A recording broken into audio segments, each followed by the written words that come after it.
Hello everyone, আসসালামু আলাইকুম।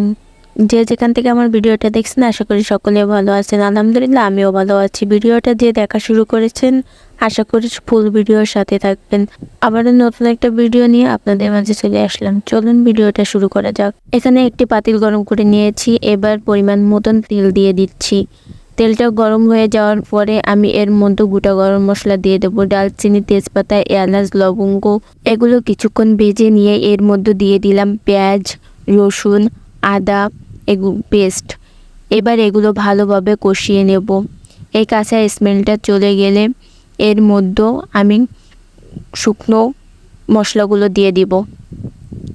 ভাজা হয়ে গেলে এখানে দিয়ে দিচ্ছি লবণ, ধনিয়া গুঁড়ো, জিরে গুঁড়ো, বাসা তৈরি মশলা, আর দিয়ে দিচ্ছি লাল মরিচের গুঁড়া আর হলুদ গুঁড়া। এগুলো দিয়ে আমি খুব ভালোভাবে মশলাটা কষিয়ে নিব। ভালোভাবে মশলাটা কষানো হয়ে গেলে এর মধ্যে আমি দিয়ে দিচ্ছি হাঁসের মাংস। হাঁসের মাংসটা দেওয়ার পরে আমি খুব ভালোভাবে এগুলো কষিয়ে নেব। মাংস যত বেশি প্রপারলি কষানো যায় তত মাংসের স্বাদ আসে। আমি এখানে নারকেলের দুধ দিয়ে দিচ্ছি। প্রথম নারকেলের দুধটা বের করে আমি এর মধ্যে দিয়ে মাংসটা কষিয়ে নেব।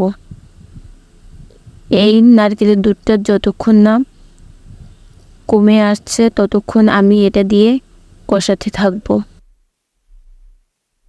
দেখতেই পাচ্ছেন এর মধ্যে আমার মাংসটা কষানো হয়ে গিয়েছে।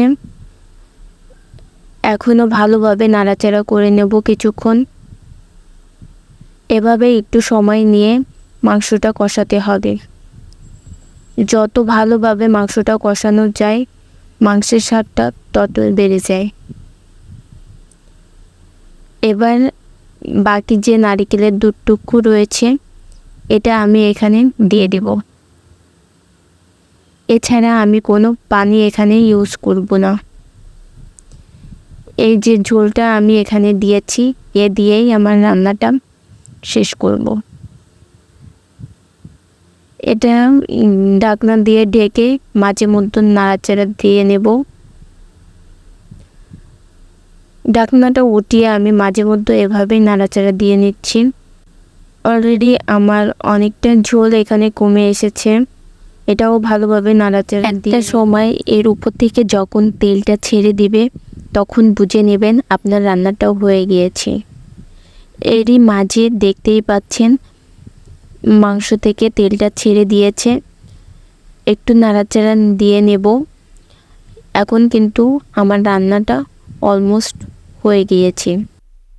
একবার হলেও বাসায় এভাবে মাংসটা রান্না করে খেতে পারেন। আর কেমন হয়েছে কমেন্টের মাধ্যমে আমাকে জানাতে পারেন। তো আজকের ভিডিও দেখে আপনাদের যদি কোনো উপকারে আসে বা ভালো লেগে থাকে অবশ্যই লাইক, কমেন্ট অ্যান্ড শেয়ার করে পাশে থাকার অনুরোধ রইল। আজকের ভিডিওটা এখানেই শেষ করছি। দেখা হবে অন্য কোনো ভিডিওর সাথে। ততক্ষণে সবাই ভালো থাকবেন, সুস্থ থাকবেন। আল্লাহ হাফেজ।